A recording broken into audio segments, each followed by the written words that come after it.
Bharatiya Janata party की कार्यशाला प्रधानमंत्री नरेंद्र मोदी के जन्मदिन के अवसर पर 17 सितंबर 2025 से महात्मा गांधी के जन्मदिन 2 अक्टूबर 2025 तक समाज सेवा और मानवता के प्रति समर्पण को आगे बढ़ाने और जनहित के कार्यों को सही रूप से निर्वहन करना शामिल है।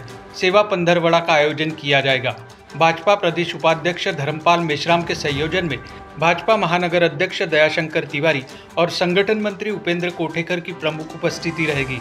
सेवा भावना को समाज में व्यापक रूप से प्रसारित करने के लिए नगर भाजपा ने श्रद्धा मंगलम स्थित कार्यालय में 10 सितंबर बुधवार को शाम 5:30 बजे कार्यशाला आयोजित करेंगे, जिसमें मुख्य रूप से महानगर पदाधिकारी मंडल अध्यक्ष, महामंत्री और सभी प्रकोष्ठ के अध्यक्ष और महामंत्री आदि उपस्थित रहेंगे।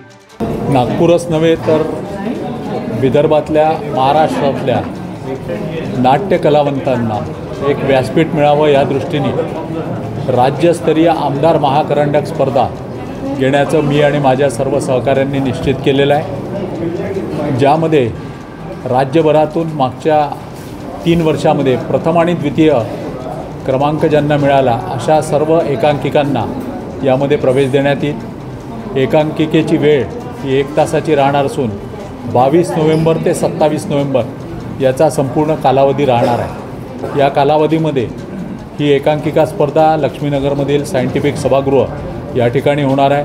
22 तारखेला द फोक आख्यांनी याचा प्रारंभ होणार असून 27 तारखेला एका वेगळ्या कार्यक्रमाने याचा समापन आणि बक्षीस वितरण देखील या ठिकाणी होणार आहे। महाराष्ट्रातील एक मोठी राज्यस्तरीय एकांकिका स्पर्धा म्हणून याचा निश्चितपणे उल्लेख होईल। पारितोषिक देखील 1,51,000 रुपयाचं पारितोषिक आहे। दुसरं पारितोषिक यामध्ये 1 लाख रुपयाचं, तिसरं पारितोषिक 50,000 आणि त्याचप्रमाणे इतर पारितोषिकं, मग दिग्दर्शक असेल, लेखन असेल, नेपथ्य असेल, इतर अनेक वेगळे विविध प्रकारचे पारितोषिकं या राज्यस्तरीय स्पर्धेमध्ये आम्ही घेण्याचं निश्चितपणे ठरवलेलं आहे। यामध्ये माझ्यासोबत नरेशजी गडेकर असतील, प्रफुल्लजी फरकासे असतील, रमेशजी लखमापुरे आहेत, प्रफुल्लजी माटेगावकर आहे, स्नेहांजली तुंबडे आहेत, वैदेही चावरे आहे, सुशीलजी सारे आहे, असे आमची सर्वांची आयोजन समिती ही नाट्यस्पर्धा यशस्वी व्हावी, भव्य व्हावी याचा प्रयत्न करणार आहे। त्याचप्रमाणे परीक्षक देखील याच्यामध्ये नामवंत परीक्षक असावेत याचा देखील आम्ही प्रयत्न करण्याचा निश्चित केलेला आहे। साधारणतः किती स्पर्धकांची सहभाग होण्याची अंदाज आहे? आत्ता आम्हाला सांगता येणार नाही, परंतु जास्तीत जास्त यावं याचा आम्ही प्रयत्न करतो।